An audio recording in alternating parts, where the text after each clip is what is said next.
여러분 안녕하십니까? 광양시 선거방송 토론위원회가 주관하는 제21대 국회의원 선거, 순천시 광양시 곡성군 구례군 을선거구 후보자 토론회 진행을 맡은 박성원입니다. 오늘 토론회는 후보들의 정책을 비교 검증하기 위해 마련했습니다. 여러분의 선택에 도움이 되길 바랍니다. 이 프로그램은 공직선거법 제82조의 2, 제4항에 따라서 광양시 선거방송 토론위원회가 주관하는 후보자 토론회 중계방송입니다. 모바일과 인터넷 또 중앙선거방송 토론위원회 홈페이지 등을 통해서 선거일 전까지 다시 보실 수 있습니다. 자, 그럼 오늘 토론회에 참석한 후보들을 한 분 한 분 소개하겠습니다. 먼저 기호 9번 무소속 정인화 후보입니다. 안녕하십니까. 기호 2번 미래통합당 김창남 후보입니다. 안녕하십니까. 기호 1번 더불어민주당 서동용 후보입니다. 안녕하십니까. 기호 6번 정의당 이경자 후보입니다. 안녕하십니까. 예, 후보들의 자리와 발언 순서는 사전 추첨을 통해 결정됐음을 알려드립니다. 토론회 진행 순서와 규칙에 대해서 안내해드리겠습니다. 먼저 출마의 변을 들어보는 모두 발언이 있을 거고요. 첫 번째 사회자 공통질문, 그리고 후보자 공약 검증 토론, 그리고 주도권 토론, 두 번째 사회자 공통질문, 마무리 발언 순으로 진행을 하겠습니다. 각 후보께서는 인신공격이나 상호 비방이 없는 품격 있는 토론이 될 수 있도록 각별히 협조해 주시기를 부탁드리겠습니다. 또 후보 간의 형평성, 또 이 토론의 공정성을 위해서 후보 간 발언 시간은 엄격히 제한합니다. 발언 시간의 경과는 앞쪽에 보이는 시계를 참고하시면 되겠습니다. 발언 제한 시간이 끝이 나면요, 제가 1차로 제지를 하고요. 10초가 지날 경우에는 마이크가 자동으로 차단됩니다. 공정한 토론을 위해서 발언 시간 꼭 지켜주실 것을 다시 한번 부탁을 드리겠습니다. 자, 후보자의 모두 발언 듣겠습니다. 제21대 국회의원 선거 출마의 변을 밝혀주십시오. 먼저 정인화 후보입니다. 제한 시간은 1분입니다. 존경하는 순천 광양 곡성구의 시구민 여러분, 기호 9번 정인화에게 일할 기회를 주십시오. 저는 20대 국회 현역 의원으로서 국가예산 확보에 진력해왔습니다. 저는 행정고시에 합격한 후 30년간 전남도청과 시군에서 지역발전에 매진했습니다. 제가 꿈꾸는 세상이 있습니다. 정의가 승리하는 세상, 약자가 짓밟히지 않는 세상, 농사만 지어도 먹고 사는 세상이 그것입니다. 이 꿈을 실현하기 위하여 열과 성을 다하겠습니다. 저는 별도의 준비기간 없이 의정활동에 매진할 수 있는 검증된 일꾼입니다. 저는 일하고 싶습니다. 저에게 일할 수 있는 기회를 주시기를 간절히 호소합니다. 감사합니다. 예, 이번엔 김창남 후보의 모두 발언 듣겠습니다. 역시 제한 시간은 1분입니다. 존경하는 순천 광양 곡성 구례 을 지역 주민 여러분, 코로나19로 인해서 10,000명이 넘는 확진자가 있고 어제는 186명, 오늘까지 192명이 세상을 떠났습니다. 문재인 정부는 기회는 평등하고 과정은 공정하고 결과는 정의로운 정부, 한 번도 경험하지 못한 나라를 만들고자 했습니다만 이런 사태를 예측하지 못했습니까? 기회는 우리끼리 코드 인사로 자기들에게만 맞는 사람들에게만, 과정은 남 모르게, 결과는 조작으로 일관하고 있습니다. 이번 선거는 문재인 정부의 실정에 대한 중간평가입니다. 유권자 여러분께서 심판해 주셔야 합니다. 김창남은 순천 광양 곡성 구례 을 지역 주민의 지극히 효성을 다하는 심청이 되겠습니다. 예, 다음은 서동용 후보의 모두 발언입니다. 제한 시간 역시 1분입니다. 순천 광양 곡성 구례 을 선거구 시구민 여러분, 더불어민주당 국회의원 후보 기호 1번 서동용입니다. 4.15 총선은 국민의 안전을 지키기 위해 대통령 전용기를 띄우는 정부, 코로나19에 대응해 세계의 찬사와 주목이 쏟아지는 나라다운 나라에 힘을 실어주는가, 아니면 사사건건 대통령의 발목을 잡고 피해 입은 국민들에 대한 재정 지원을 파업주기라고 비난하는 정당에 힘을 실어주는가를 선택하는 중요한 선거입니다.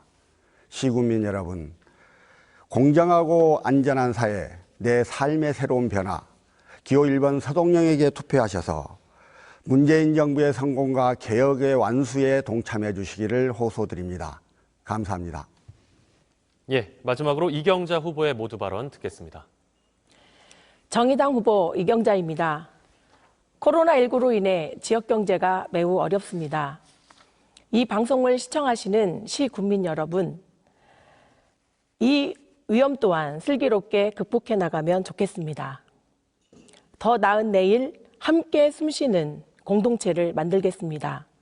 안전하고 건강한 일터, 농어민이 살맛나는 세상, 부모 찬스 대신 사회 찬스가 주어지는 곳, 사람과 자연이 어울리는 삼터가 될 것입니다. 순천, 광양, 곡성구례, 을 선거구 유권자 여러분, 저는 누구나 동등하게 행복할 권리를 위해서 정치를 바꾸고 싶어서 출마했습니다. 반칙 없는 정치개혁, 따뜻한 서민정치, 저 기호 6번 이경자가 하겠습니다. 감사합니다. 예, 후보들의 모두 발언 잘 들었습니다. 첫 번째 사회자 공통 질문으로 이어가겠습니다. 코로나19 사태가 장기화하고 있습니다. 지역 경기 침체 문제가 아주 심각한데요. 각 후보가 생각하는 지역 경기 부양책에 대해서 말씀해 주시면 되겠습니다. 이번엔 김창남 후보의 답변부터 듣겠습니다. 답변 제한 시간은 1분입니다. 예, 문재인 정부는 호미로 막을 일을 가래로 못 막는다는 말이 있듯이 중국의 입국을 허용한 것 때문에, 그리고 의협에서 6차례나 권고를 했음에도 불구하고 초기에 강력히 대응하지 못했습니다. 이웃 나라인 대만이나 홍콩, 그리고 몽골, 베트남에 비해서는 코로나19가 확산되고 있습니다. 늦춰야만이 치료약이나 백신이 나오고, 그리고 코로나 사태가 수습되는 것이 아닙니까? 이번에 추가 경정 예산이 11조 7천억이라는 예산을 허비하고 있습니다. 이러한 실정을 우리는 심판해야 된다고 봅니다. 예, 다음은 서동용 후보의 답변 듣겠습니다. 코로나19로 인해 사람과 사람의 접촉이 금지되었고 그로 인한 경제적 어려움이 이루 말할 수가 없습니다. 경제적 어려움은 업종과 기업 규모를 불문하고 사회 전반에서 발생했지만 특히 영세 자영업자나 또는 비정규직 등 사회적 약자에게 그 아픔이 특히 큽니다. 정부는 31조 6천억 규모의 민생경제 종합대책을 발표했고요. 코로나 극복을 위해 11조 7천억 원의 추경을 편성했습니다. 소상공인, 중소기업에 대한 긴급 경영자금 융자, 초저금리 대출 등을 시행하고 저소득층 취약계층의 지역사랑 상품권 지급을 확대할 계획입니다. 잘 아시는 대로 재난기본소득으로서 전 국민에게 일정한 금액을 지급하는 정책도 실시되고 있습니다. 지역경제를 부양하기 위해서는 투자가 활성화돼야 할 것입니다. 투자 활성화를 위해 규제혁신이나 긴급 금융지원 등을 해야 할 필요가 있다고 생각합니다. 답변 제한 시간이 끝이 났습니다. 이어서 이경자 후보의 답변 듣겠습니다. 코로나 위기가 산업 곳곳에서 나타나고 있습니다. 운수, 관광, 유통업 등 모든 영역에서 휴업과 폐업이 속출하고 노동자들과 자영업자들이 일터에서 밀려나가고 있습니다. 지난 3월 1차 코로나 추경을 통해서 경기 부양책을 마련했지만 역부족입니다. 1차 추경에는 농어민에 대한 대책이 없고 중소상공인을 위한 대책 또한 턱없이 부족합니다. 하루빨리 2차 추경을 통해서 경제의 선순환 구조를 유지시켜서 자영업과 소상공어민, 농어민을 지켜야 합니다. 정의당은 오래전부터 전 국민에게 재난기본소득 100만 원을 지급 요청을 지속적으로 해왔습니다. 집권여당은 소득순위 70%에 대해서 가구당 100만 원을 지급을 약속했다가 다시 전체 국민에게 지급하는 것을 검토하고 있습니다. 정의당이 차별과 배제 없이 국민에게 재난기본소득 지급하겠습니다. 끝이 났습니다. 마지막으로 정인화 후보의 답변 듣죠. 코로나 바이러스 사태로 가장 큰 피해를 입고 있는 분들이 영세 자영업자, 소상공인, 그리고 중소기업인들입니다. 경기 부양을 위해서는 단기적으로 긴급 재난지원과 같은 자금 지원이 필요합니다. 정부가 의료보험료를 기준으로 해서 하위 70%에게 긴급 재난지원금을 주겠다는 정책을 발표했습니다. 이 정책은 신속성과 형평성 차원에서 문제가 있습니다. 그래서 모든 국민에게 보편적으로 지급할 필요가 있다는 말씀을 드립니다. 장기적으로는 우선 고통을 받고 있는 분들께 장기 무이자 대출을 해 주어야 합니다. 유통산업법 발전법을 개정해서 대형 점포와 영세 자영업자의 상생을 도모해야 합니다. 가맹사업법을 개정해서 가맹점주의 부담을 덜어주어야 합니다. 이 모든 대책들이 종합적으로 이루어질 때 경기 부양책이 활발하게 이루어진다고 생각합니다. 예. 이번 순서는 공약 검증 토론입니다. 각 후보자의 대표 공약을 듣고 그 공약과 관련한 토론을 이어가는 순서인데요. 사전에 정한 순서에 따라서 서동용 후보부터 시작하겠습니다. 제한 시간은 2분입니다. 각 지역별 공약은 선거 공보를 통해서 가족들에게 각 가정으로 전달해 드렸습니다. 지금 이 자리에서는 우리 지역의 중점 4대 현안에 대한 약속만 말씀을 드리겠습니다. 먼저 10.19 사건 특별법을 꼭 통과시키겠습니다. 법안을 발의만 하고 국회 임기 만료로 자동 폐기되는 일이 반복되지 않도록 하겠습니다. 반드시 진실을 규명하고 희생자들의 억울한 마음을 풀어드리겠습니다. 둘째, 임차인을 획기적으로 보호하도록 임대주택 관련 법령을 개정하겠습니다. 셋째, 오랜 시간 해결하지 못한 전남 동북권 의과대학 설립 및 대학병원 유치를 반드시 이뤄내겠습니다. 광역단체 중에서 유일하게 의과대학이 없는 곳이 전남입니다. 인구 90만에 육박하는 도시에 전남 동북권에 대학병원이 존재하지 않은 현실을 타개하겠습니다. 광양보건대를 정상화시키겠습니다.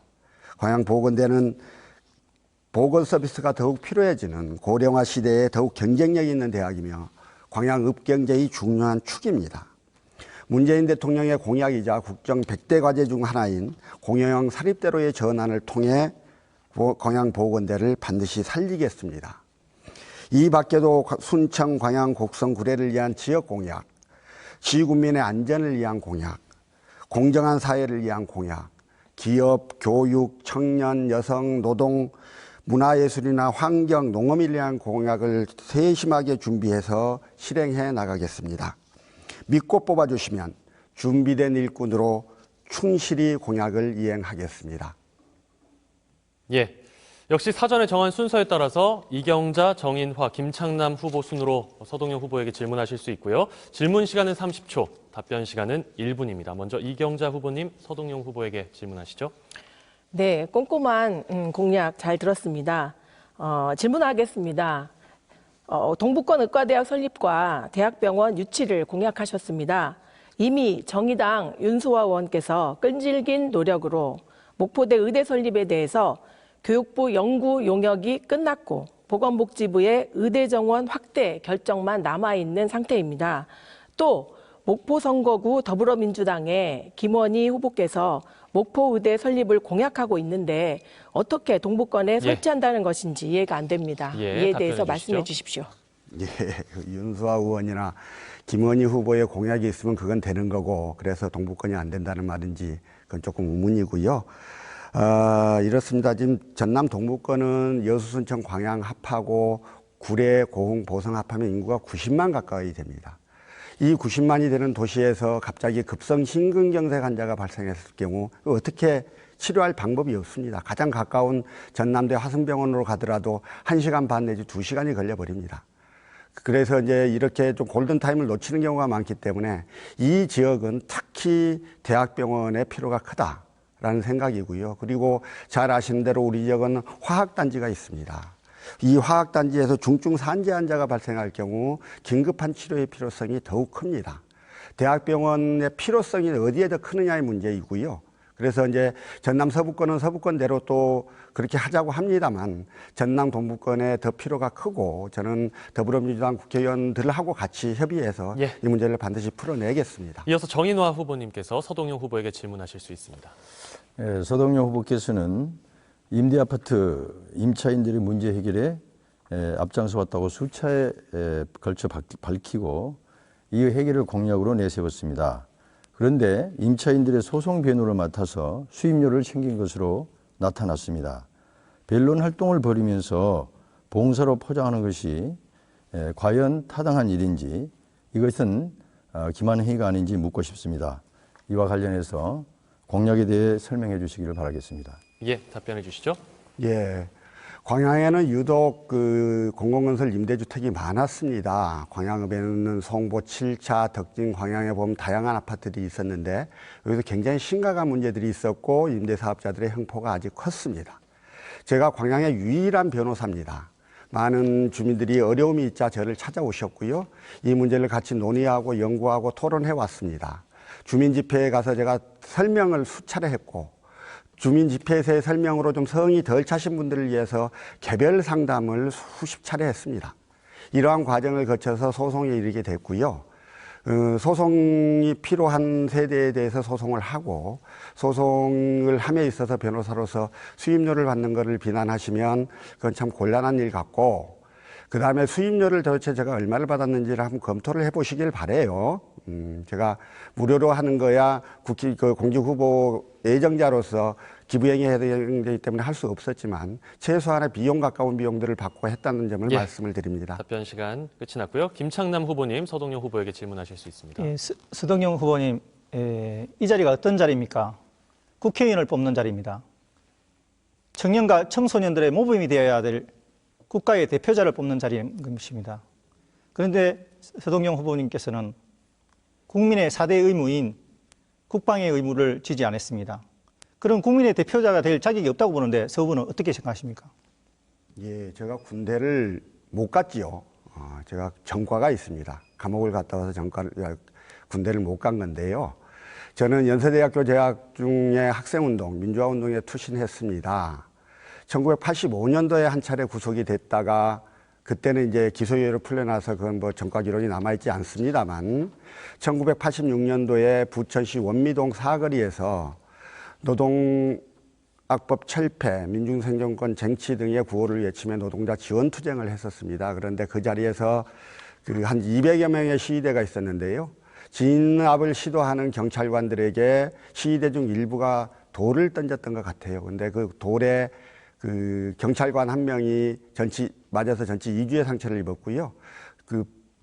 아마 경찰차가 깨진 것 같아요. 일부 파손이 된 것 같아요. 이제 그런 것들 때문에 제가 구속이 돼서 집행유예를 받고 나왔습니다. 이 때문에 전과가 있었던 것이고 이 전과는 뒤에 사면됐습니다만. 예. 답변 시간 끝이 났습니다. 이번엔 이경자 후보의 공약 검증 토론입니다. 2분간 대표 공약 말씀해 주시죠. 네, 짧은 시간이지만 꼭 필요한 공약 2가지만 말씀을 드리도록 하겠습니다. 반칙 없는 정치개혁을 마무리하겠습니다. 국회의원의 특권을 없애고 국민을 닮은 국회를 만들겠습니다. 미래통합당과 더불어민주당이 만든 비례위성정당이라는 반칙과 편법을 심판하겠습니다. 원칙을 지키는 정당, 정의당을 선택해 주십시오. 둘째, 안전하고 건강한 일자리를 약속드립니다. 산업단지의 노동자와 가족분들이 지역에 많이 거주하고 계십니다. 지역 경제에 큰 보탬이 되는 산업단지이지만 고로 폭발 사고에 따른 다량의 배기오염가스 누출 사고 그리고 빈번한 산재 사고가 끊이지 않고 있습니다. 산단에서 발생하는 대기오염 물질은 2차 미세먼지를 만들어서 시민의 건강을 위협하고 있습니다. 건강하고 안전한 지역사회 일자리가 필요합니다. 노동자와 함께하는 녹색 전환을 위한 협의체를 구성하고 신산업에 대한 재교육을 실시하겠습니다. 지역 내 전기차를 확대 보급하겠습니다. 순천, 광양, 곡성굴의 유권자 여러분, 정정당당한 나라, 반칙이 없는 정치가 우리 아이들의 미래 또한 바꿀 수 있습니다. 깨끗하고 안전한 그린뉴딜 전략이 지역 경제를 다시 뛰게 만들 것입니다. 이경자가 해내겠습니다. 예, 공약 검증 토론 이어가겠습니다. 아까와 같은 방식입니다. 질문 시간 30초, 답변 시간 1분이고요. 정인화 후보님께서 먼저 질문하시죠. 네, 이경자 후보께서 중단 없는 정치 개혁과 국회 세력 교체를 이루겠다고 말씀하셨습니다. 사실 국회 세력 교체를 이루고자 도입된 것이 바로 준연동형 비례대표제입니다. 소수 정당의 국회 입성을 도모해서 다양한 목소리를 반영하겠다는 게 그 취지죠.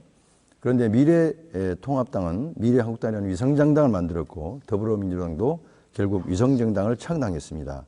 이 준연동형 비례대표제에 대한 예, 견해를 말씀해 주시기 바랍니다. 답변 듣겠습니다. 네, 연동형 비례대표제는 정의당의 오랜 염원이었습니다. 그리고 고도해찬 의원님께서도 지속적으로 말씀하셨고, 제가 알기로 김대중 대통령이나 노무현 대통령께서도 지속적으로 말씀하신 부분 같습니다. 근데 지금 전일화 의원님께서 저에게 질문하신 내용이 제가 아니라 다른 사람한테 질문을 하고 싶어서 저한테 말씀하신 것 같은데, 그분에게 질문을 다시 하면 안 되시겠습니까? 네, 답변 들은 걸로 네, 하고요. 네, 네. 자, 이어서 김창남 후보께서 이경자 후보에게 질문하시면 됩니다. 자, 이경자 후보께서 만약에 국회의원이 되시면 그런 공약을 이행할 수 있겠습니까? 그런 공약만이 또 국회의원의 국민의 대표자인 국회의원의 임무라고 생각하십니까? 어떤 공약을 말씀하시는지 자세히 좀 말씀해 주십시오.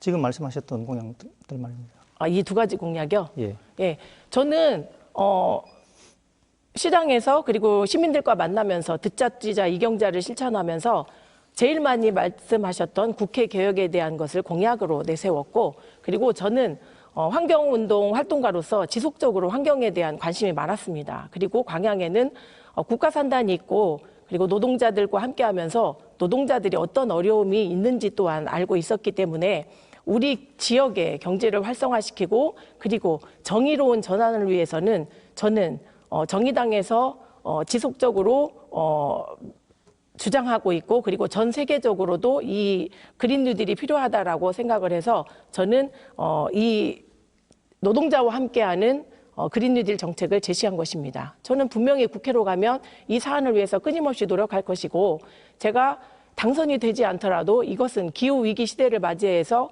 꼭 필요한 상황이기 때문에 지속적으로도 이것에 대해서 주장해 나갈 것입니다. 예, 이어서 서동용 후보 질문하시면 됩니다. 이경자 후보 공약에 이제 종합병원 권역 예상센터 유치가 있어요. 네, 아까 네, 그 대학병원 유치에 대해서 부정적인 의사를 밝혔는데요. 네네. 전남 동북권은 인구가 90만에게 육박합니다. 네네. 그리고 화학공단 등지에서 중증 산재 환자가 발생할 경우에 대비해서 대학병원이 반드시 필요하다는 생각입니다. 다만 대학병원이 쉽지 않은 건 맞습니다. 그래서 저희 이제 더불어민주당 그 전남 동북권 4명의 국회의원 후보와 이낙연 선대위원장이 자, 질문 시간이 끝이 났고요. 예, 관련해서 이경자 후보님 답변하시죠. 자, 우리 지금 현재 4명의 그 후보들 모두 이 의료 인프라에 대한 공약을 제시한 것으로 알고 있습니다. 저 또한 지역에 산업재해가 발생했을 때 산업재해 노동자들이 우리 지역에서 치료를 받는 것이 아니라 다른 지역으로 가서 치료를 받는 것에 대해서 매우 안타깝게 생각을 합니다. 그리고 코로나19 사태만 본다고 하더라도 우리 지역의 공공인프라는 분명히 필요합니다. 그리고 권역별 외상센터도 필요합니다. 특히 순천 해륙면 지역에는 5만 5천의 인구가 있고 젊은 세대들의 인구가 있는데 저를 만나는 엄마들은 분명히 이 부분에 대해서 꼭 공약이 있어야 되고 실행이 있어야 된다라는 말씀을 하셨습니다. 저는 이 또한 우리 지역의 건강권을 확보하기 위해서 권역별 외상센터와 종합병원을 분명히 건립하도록 약속 꼭 공약을 이행하도록 실천하겠습니다. 예, 이번엔 정인화 후보가 대표 공약을 발표하겠습니다. 제한 시간 2분입니다. 저는 3대 정치 과제, 6대 분야 입법 공약, 지역별 구대 발전 공약을 약속하였습니다. 먼저 정의로운 대한민국을 만들겠습니다. 여순사건 특별법을 제정해 역사를 바로 세우겠습니다. 공직선거법을 개정해서 선거구 쪼개기 재발을 차단하겠습니다. 쾌적하고 안전한 순천 해령을 만들겠습니다. 신대지구 철도 소음을 차단하는 터널형 방음벽 설치를 하겠습니다. 상삼지구 왕이산 명품 숲길을 조성하겠습니다. 광양의 미래를 준비하겠습니다. 재료연구원을 신설 유치하여 철강 산업의 고도화를 추진하고 송보 5차, 7차, 덕진범, 오네트 임대아파트 문제를 해결하겠습니다. 청년이 돌아오는 곡성을 만들겠습니다.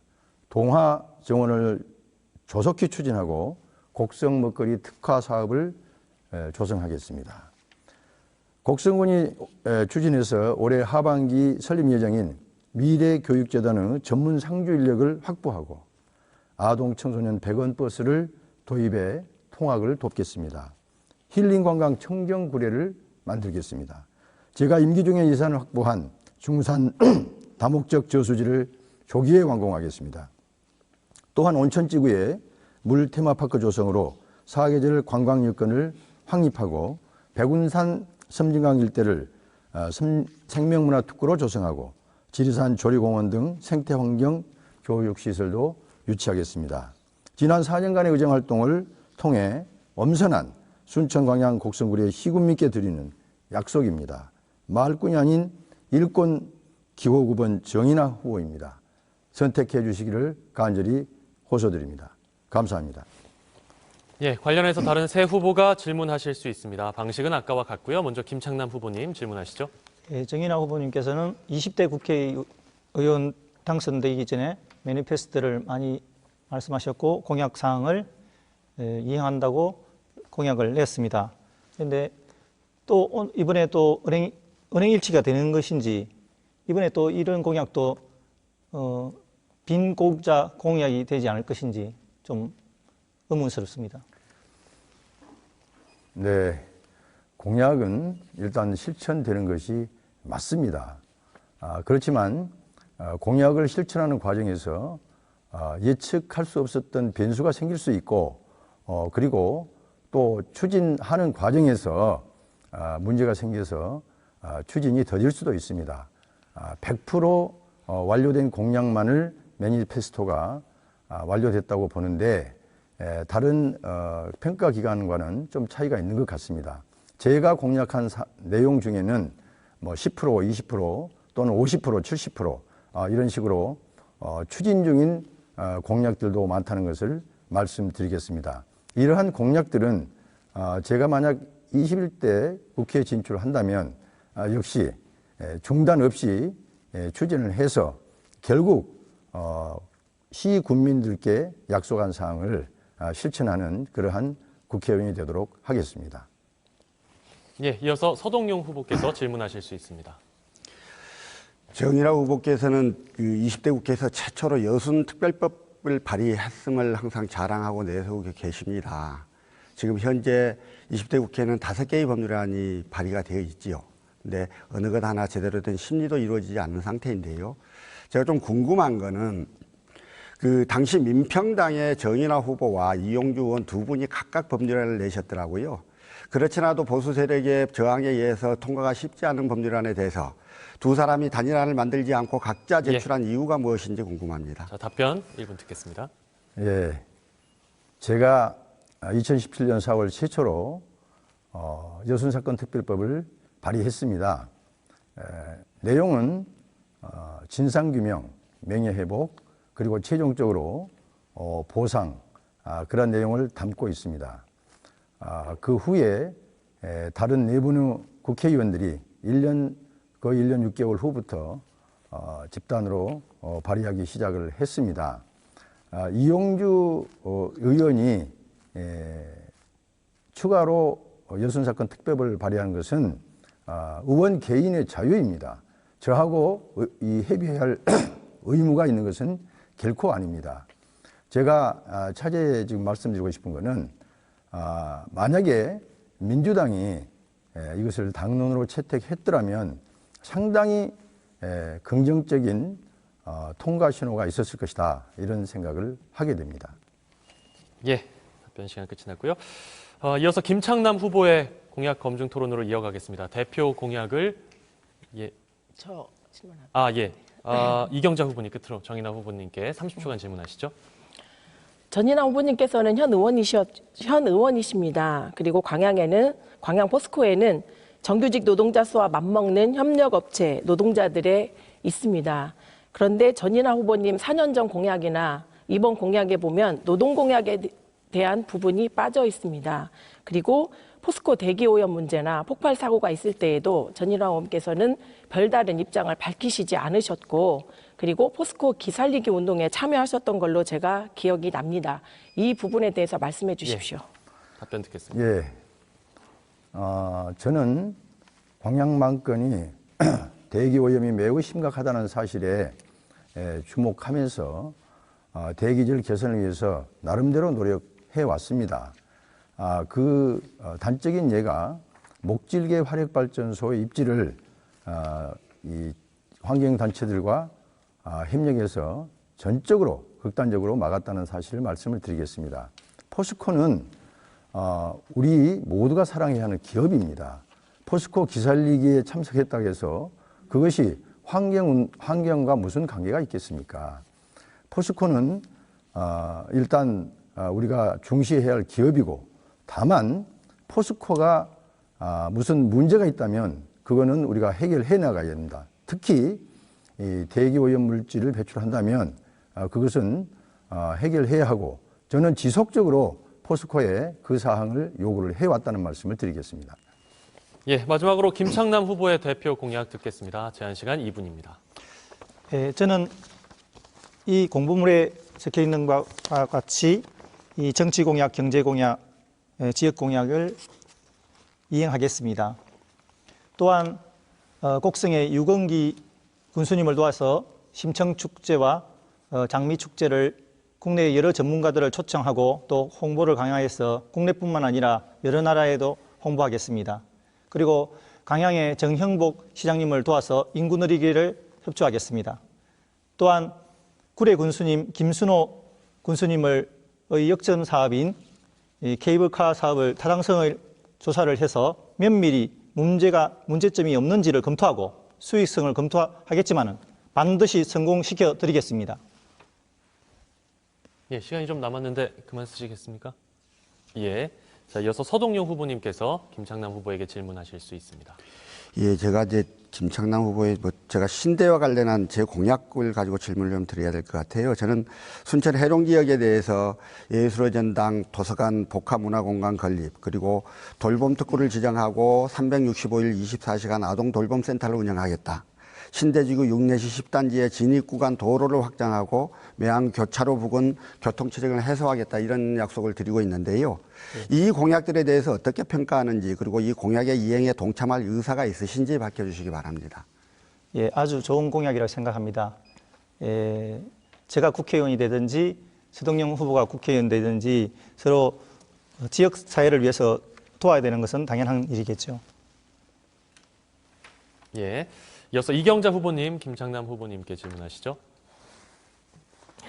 네, 김창남 후보께서 국회의원 200명으로 줄이겠다, 이런 공약을 했습니다. 현행 의원 수 300명에서 100명을 줄이시겠다는 이야기인데요. 어떤 기준에서 이런 공약이 나왔는지 궁금하고요. 국회의원의 욕심과 국회의원의 숫자 사이에 어떤 상관관계가 있는지 그 부분을 좀 말씀해 주시기 바랍니다. 예, 저는 사람이 태어나면은 공술의 공수이지 않습니까?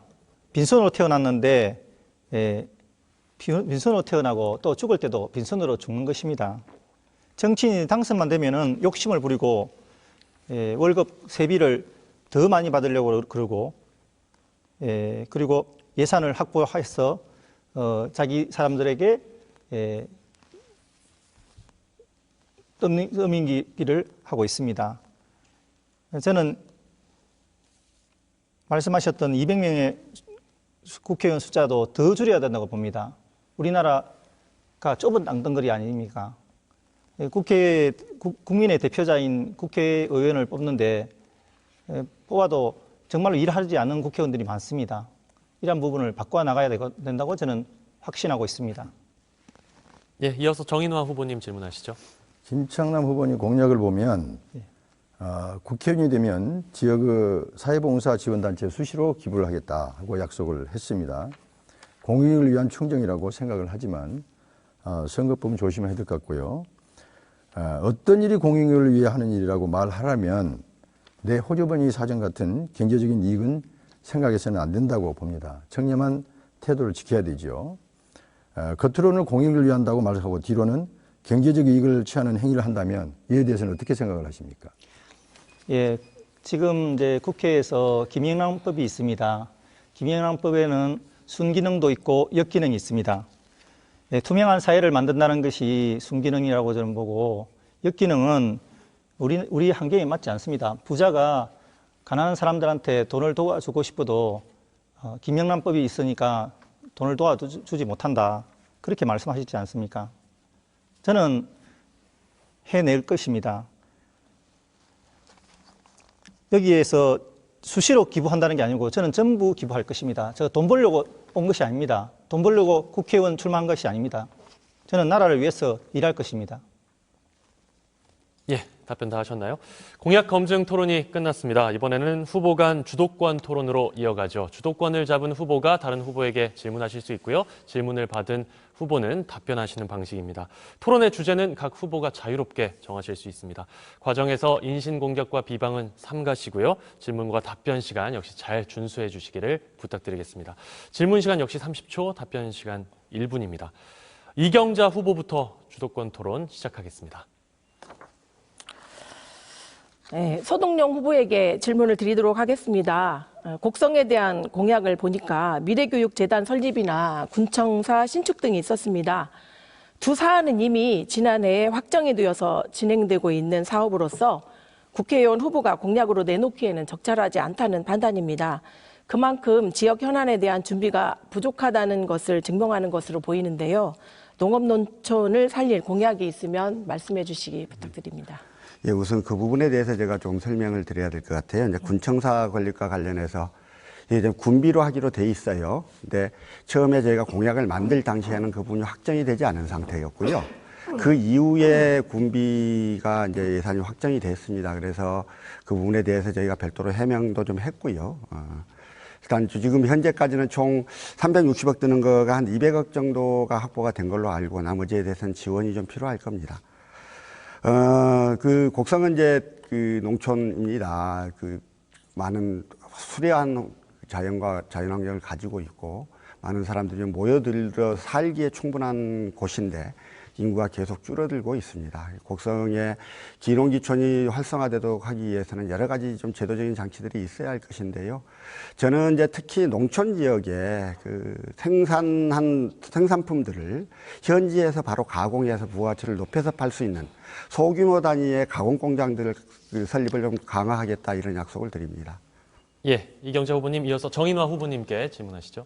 네, 정인화 후보님께 질문 드리겠습니다. 공공연하게 당선되면 민주당 입당을 이야기하고 계십니다. 결국 민주당 입당을 할 거면 정정당당하게 선거 전에 입당을 해서 경선에 참여하는 것이 정치의 도의라고 생각을 합니다. 무소속으로 당선하여 특정 정당에 입당하는 것은 민심을 왜곡하는 일이고 낡은 정치, 적폐입니다. 이에 대해서 어떻게 생각하십니까? 네, 저는 민주당에 입당하겠다는 것을 명시적으로 밝힌 적은 없습니다. 다만 무소속으로 활동을 했을 때 한계가 있다는 것은 정치를 해본 사람은 다 느끼는 겁니다. 그렇기 때문에 제가 시군민의 뜻에 따라서 제가 입당할 정당을 결정하겠다 하는 그런 얘기였습니다. 지금 출마하기 전에 입당을 해서 경선을 하라고 그러시는데요. 사실 지금 민주당 경선이 권리당원과 일반 국민 50%씩 하도록 되어 있습니다. 저는 권리당원이 한 명도 없습니다. 그런 상황에서 민주당에 입당하고 정정당당하게 싸우라는 얘기는 결국 말이 안 된다는 얘기라고 생각을 하고 있습니다.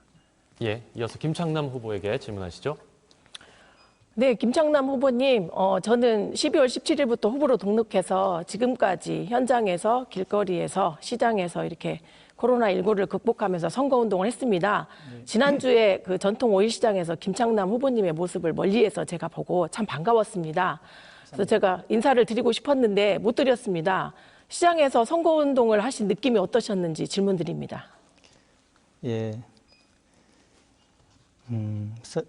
저는 어렸을 때부터 시장을 아주 좋아했습니다. 시장의 실물 경제가 지금 너무 어려워졌지 않습니까? 우리 국민들이 참 어렵습니다. 농번기에는 일할 사람이 구할 수 없고 또 자영업자들, 중소기업 들이 문을 닫고 실업자가 넘쳐나고 있습니다. 자살하는 사람도 많습니다.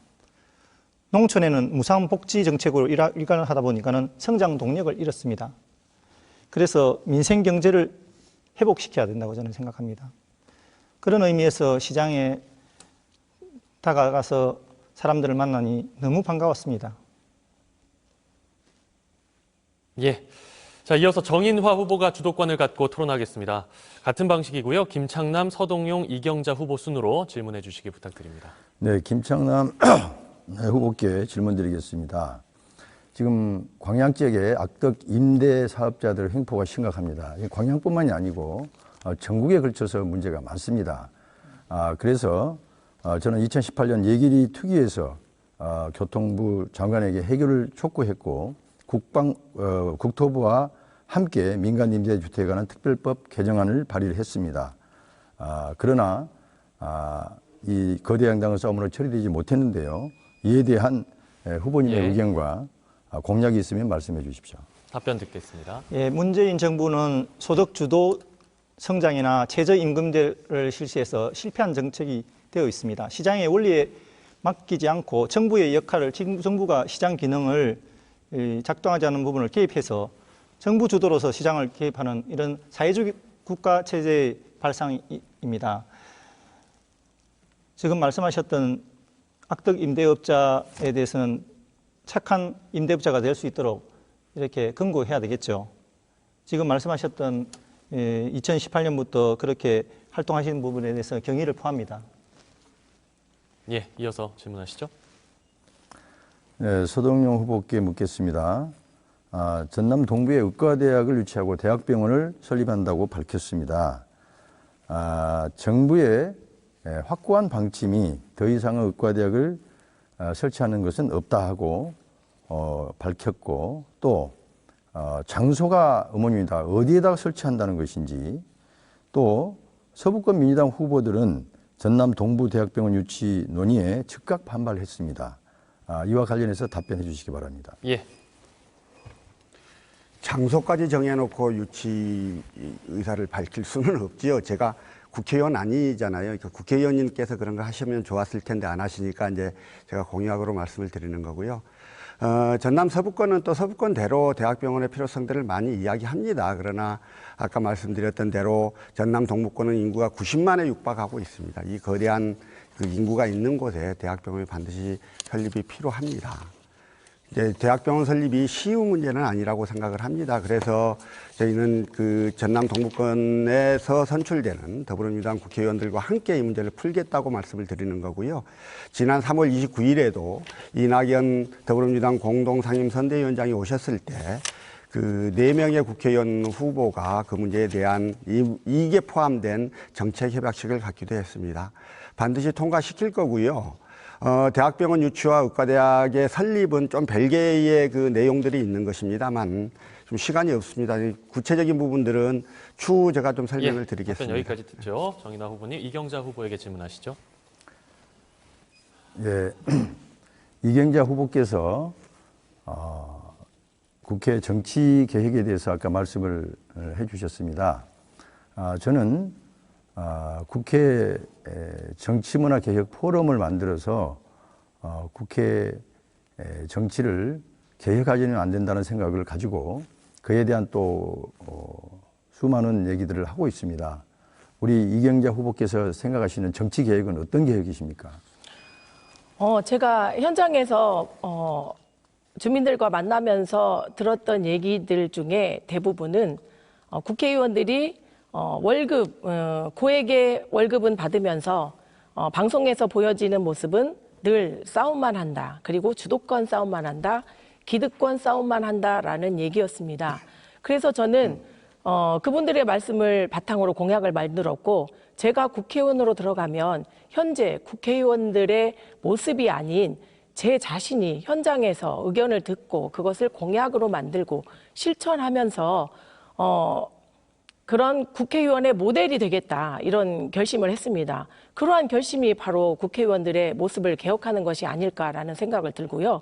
그 위에 제가 국회의원들의 세비 삭감 30%를 공약으로 제시를 했습니다. 현재 국회의원들의 고액의 월급을 최저임금에 연동을 해서 예, 답변 시간 끝이 났습니다. 이어서 김창남 후보의 주도권 토론으로 이어가겠습니다. 먼저 서동용 후보에게 질문하시죠. 예, 서동영 후보님께서는 지금 최저임금이 얼마라고 아십니까? 8,590원인가요? 60원인가요? 아, 예.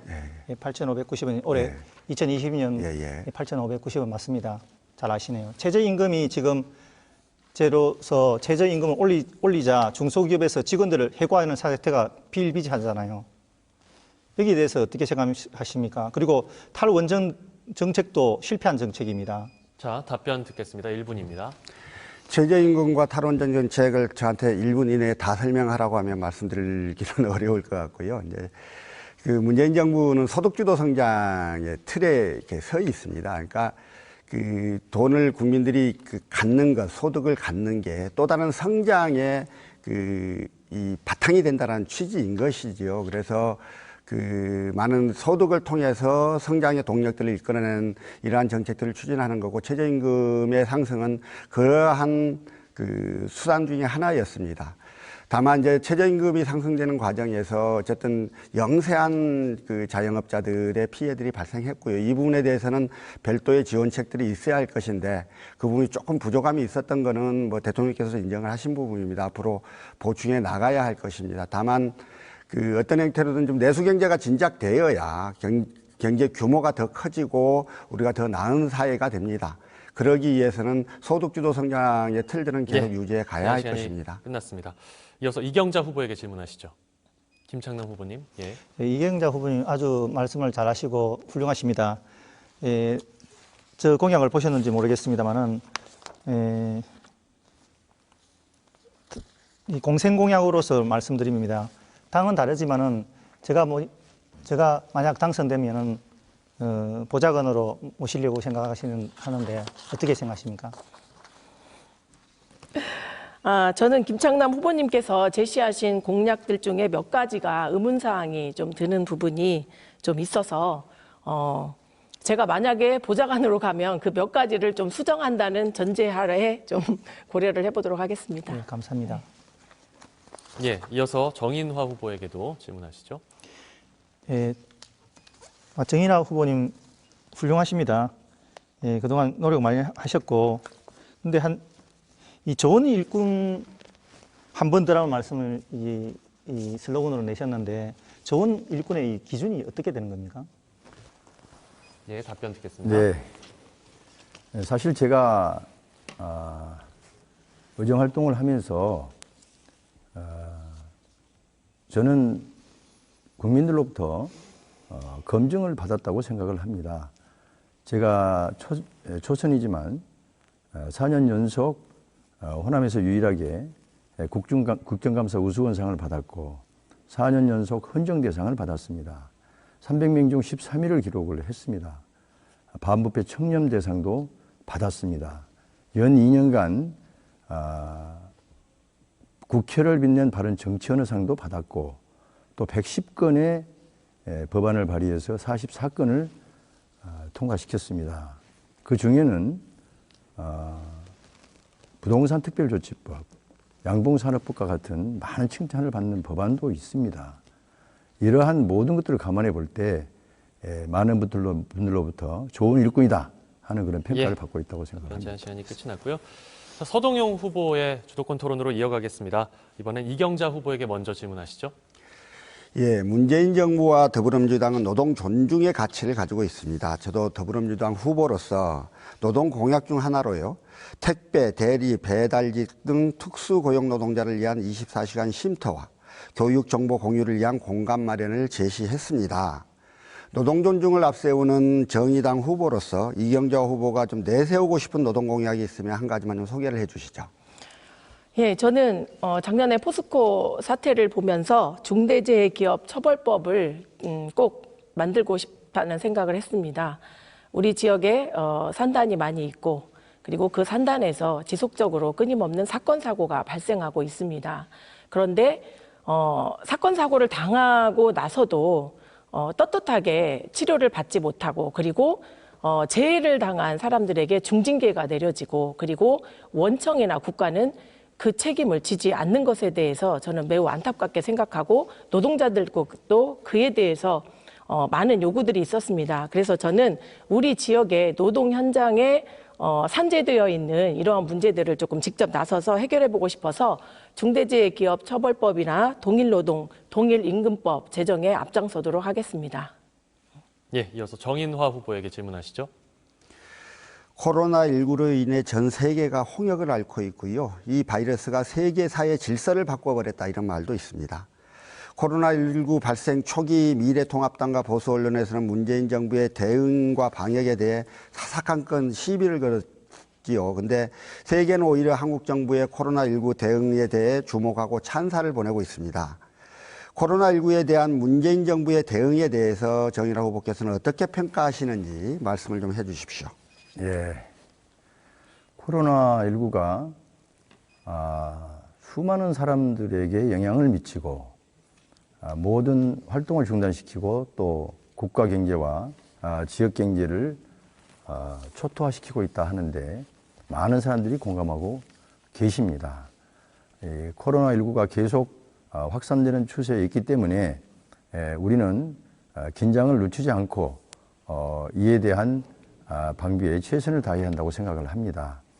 제가 문재인 정부의 코로나 대책에 대해서 말씀을 드린다면 초기에 많은 분들이 중국에서 들어오는 비행기를 막아야 된다 이렇게 생각을 했습니다. 그렇게 말을 했습니다. 그리고 권유도 그렇게 하였습니다. 그래서 이런 부분은 좀 문제가 있었지 않은가 하는 생각이 들고요. 다만 지금 하고 있는 방역 대책은 전 세계의 찬사를 받고 있다 이렇게 생각을 하고 있습니다. 시간 여기까지입니다. 김창남 후보에게 질문하시죠. 예. 최근에 보도된 바에 의하면 미래통합당 황교안 대표가 문재인 대통령에 대한 탄핵을 거론했습니다. 미래통합당 지지자들 중에서 상당수가 대통령을 구속시키겠다. 뭐 이런 조롱과 비아냥을 하고 있는데요. 이에 대해서 김창남 후보는 어떻게 생각하십니까? 김창남 후보도 대통령을 탄핵해야 하고 구속시켜야 한다고 생각하십니까? 네, 어저께도 말씀드렸습니다. 황교안 대표와 지금 이제 이낙연 노컷 뉴스에 보니까 황교안 대표에 대해서 그렇게 말씀하셨던데 노컷 뉴스에 김창남 후보는 황교안 대표가 당선이 될지 안 될지 모르겠다 그런 말만 했습니다. 저는 존경한다는 표현을 했습니다. 근데 지금 황교안 대표와 이낙연 대표의 지금 종로에서 싸움이 있고 그런 선거가 있는데 실제로 이낙연 후보는 종로에 아무런 연고가 없지 않습니까? 선거대책위원장님이 되니까 제가 말씀드린 겁니다. 그리고 자기 대통령 후보로서는 지금 황교안 대표가 총선에 낙선되든지 당선되든지 간에 유력한 대통령 후보입니다. 근데 지금 질문하셨던 문재인 정부에 대한 탄핵에 대한 문제는 답변 제한 시간이 끝났습니다. 양해 부탁드리고요. 각 후보의 치열한 주도권 토론에 이어서 사회자 공통 질문으로 이어가겠습니다. 지역민들이 바라는 국회의원의 역할은 무엇인지 제21대 국회 의정활동 계획과 비전을 말씀해 주십시오. 제한 시간 1분이고요. 정인화 후보부터 답변해 주시죠.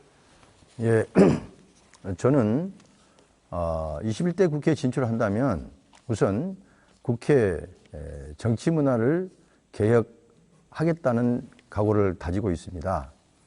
이 국회가 이번 순천 선거구 쪼개기처럼 국민을 무시하고 국민은 안중에 없는 그러한 문제가 많은 집단입니다. 국회는 또 국민으로부터 신뢰를 가장 받지 못하는 그런 기관입니다.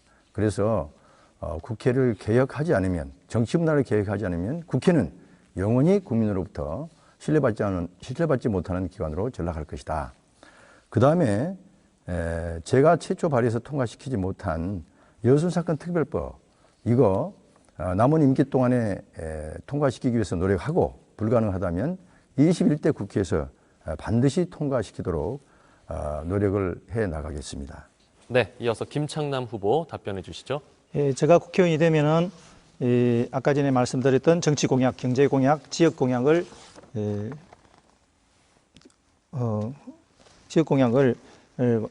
다 매니페스토를 전부 성공히 마치겠습니다.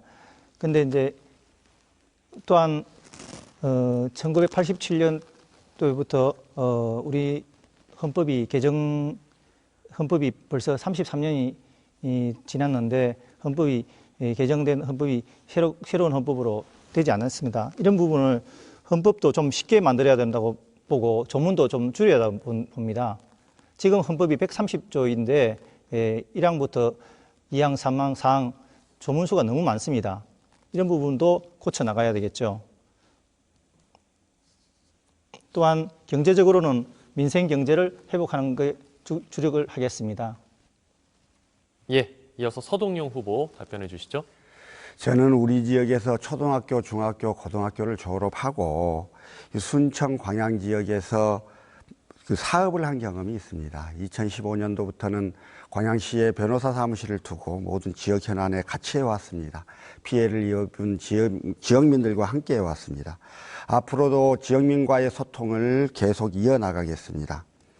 그런데 또 한편으로 보면 지역민들께서 바라는 국회의원으로서의 역할은 국회에 가서 대한민국을 대표해서 공정한 나라, 안전한 나라, 나라다운 나라를 만들어 달라는 요구일 것으로 생각됩니다. 그러기 위해서는 문재인 정부의 개혁 완수와 성공을 위해 최선을 다하겠습니다. 또 우리 지역 순청, 광양, 곡성, 구례 더불어민주당 시장 군수님들과 행정 협의를 강화하고 전남 동북권 국회의원들과 상설 협의체를 만들겠습니다. 서로 협력하고 논의해서 지역의 현안들을 풀어내겠습니다. 지켜봐 주시길 부탁드립니다. 네, 이어서 이경자 후보의 답변 듣겠습니다. 네, 저는 보육교사였고 사회복지사였습니다.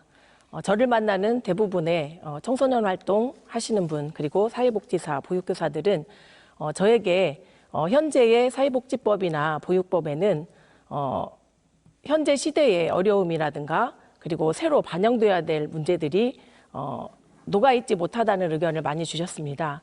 그래서 저는 국회로 들어가면 현재 생애 주기별로 사회복지법이나 보육법을 한번 개정해보고 싶고요. 그 부분에 우리가 지금까지 체험하지 못했던 인구절벽이라든가 기후위기를 조금 스며들게 하여서 그런 법들을 좀 개정하여서 빈틈없는 사회복지를 위해 노력을 한번 해보고 싶습니다. 예, 오늘 토론회 이제 마무리 발언만 남았습니다. 시간이 참 빠르죠. 먼저 김창남 후보부터 마무리 발언 해주시죠. 제한 시간은 1분입니다. 예, 우리 지역의 청소년들은 놀 공간이 없습니다. 그리고 배울 공간도 적습니다. 청년들은 일자리가 죽어가고 있고 대학에 졸업했던 청년들은 취직을 못해 위기에 처해 있습니다. 노인들이 대우를 받지 못한 저출산 고령화에 모두 위기에 처해 있습니다. 김창남에게 맡겨보십시오. 국민 여러분, 이 김창남 정치인입니다. 이 김창남이 엎드려 절하겠습니다. 정치인을 대표해서 우리 지역민이 이 김창남의 머리를 때려도 좋겠습니다. 저는 이 모든 문제를, 이 모든 공약들을 하나하나 해결하겠습니다. 예, 마무리 발언 다 하신 건가요? 예, 이어서 서동용 후보의 마무리 발언 듣겠습니다. 순청, 광양, 곡성, 구례, 을 선거구 유권자 여러분, 지금까지 후보 토론을 시청해 주셔서 감사합니다. 잘 보셨는지요? 오늘 여러분께 드린 말씀 잊지 않겠습니다. 시민의 어려움이 있는 현장 끝까지 함께 하겠습니다. 더불어민주당 후보 저 서동용은 앞으로 잘하겠다 말씀드리지 않겠습니다. 지금까지 살아왔던 삶으로 선택받겠습니다. 공정하고 안전한 사회, 내 삶의 새로운 변화, 기호 1번 서동용을 지지해 주시기를 간절히 부탁드립니다. 감사합니다. 예, 이어서 이경자 후보님의 마무리 발언 듣겠습니다.